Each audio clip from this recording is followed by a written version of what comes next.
तहान लागली म्हणून कोणी गटाराचं पाणी पित नाही. संजय राऊतांचा सुप्रिया सुळेंना सनसनीत टोला. सुप्रिया सुळे यांचं नाव तुम्ही वारंवार घेत आहात. काही नेत्यांना सत्तेची तहान नक्कीच लागली असेल, मात्र तहान लागली म्हणून गटारातलं गढूळ पाणी कोणी पित नाही, असा टोला शिवसेना ठाकरे गटाचे खासदार संजय राऊत यांनी राष्ट्रवादी शरद पवार गटाच्या खासदार सुप्रिया सुळे यांना लगावला आहे. शरद पवारांच्या पक्षातील काही नेते भाजपसोबत जाणार असल्याच्या चर्चा गेल्या काही दिवसांपासून रंगल्या आहेत. यावर संजय राऊत यांनी भूमिका स्पष्ट केली आहे. तर मुख्यमंत्री देवेंद्र फडणवीस यांनी राष्ट्रवादी शरदचंद्र पवार पक्षाचे अध्यक्ष शरद पवार यांचं कौतुक केल्याबाबत देखील संजय राऊत यांनी भाष्य केलं. संजय राऊत यांनी पत्रकार परिषदेत विविध मुद्द्यांवर भाष्य केले. ते म्हणाले की माननीय मुख्यमंत्र्यांनी या राज्याचे आणि देशाचे ज्येष्ठ नेते सन्माननीय शरद पवार यांच्यातल्या अथक परिश्रम आणि सातत्याचं कौतुक केले आणि त्याबद्दल कोणाला आश्चर्य वाटण्याचं कारण नाही. तुम्ही राजकीय टीका कितीही केली तरी ते हे जे नेत्यामध्ये गुण आहेत ते महाराष्ट्राला आणि देशाला हे मान्य करावेच लागतील. नुसतं कौतुक करून चालणार नाही.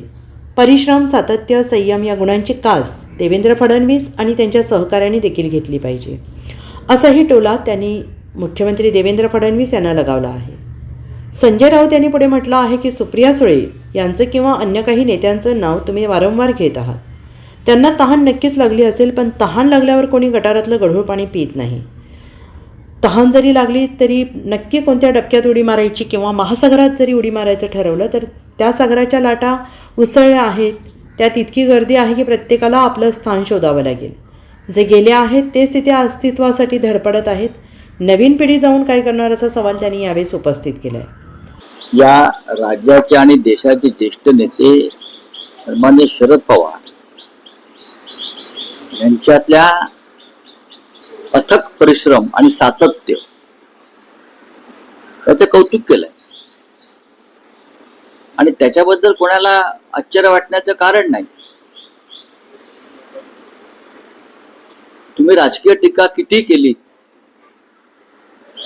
तरी हे जे एका नेत्यामध्ये गुण आहेत ते तुम्हाला महाराष्ट्राला, देशाला मान्य करावेच लागतील. आम्ही स्वतः त्यांच्याकडनं ही प्रेरणा घेतो. नुसतं कौतुक करून चालणार नाही. परिश्रम, सातत्य आणि संयम या गुणाची कास देवेंद्र फडणवीस व त्यांच्या सहकार्याने सुद्धा घेतली पाहिजे.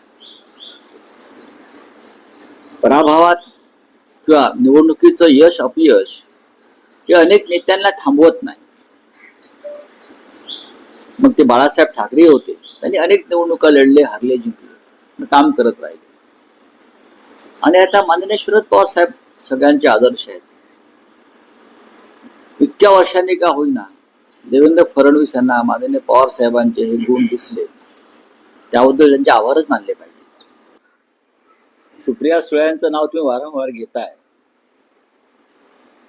किंवा अन्य काही नेत्यांची नावं घेताय. त्यांना तहान नक्कीच लागली असेल, पण तहान लागल्यावरती कोणी गटारातलं पाणी, गढूळ पाणी पित नाही. बरं, त्यांना तहान नक्कीच लागली असेल, त्याची सगळ्यांना लागली असेल, कारण सहकार क्षेत्रामध्ये असल्यामुळे कारखाने आहेत, सूतगिरण्या आहेत, अमुक आहेत, तमुक आहेत. तहान जरी लागली असली तरी नक्की कोणत्या टप्प्यात उडी मारायची किंवा महासागरात उडी मारायचं म्हटलं तरी त्या महासागरामध्ये इतक्या लाटा उसळलेल्या आहेत, इतकी गर्दी आहे त्याच्यामध्ये. प्रत्येकाला आपलं स्थान शोधावं लागेल. जे गेलेले आहेत ते धडपडत आहेत तिथे अस्तित्वासाठी. नवीन जाऊन काय करणार. Bureau report, SBN Marathi, Mumbai.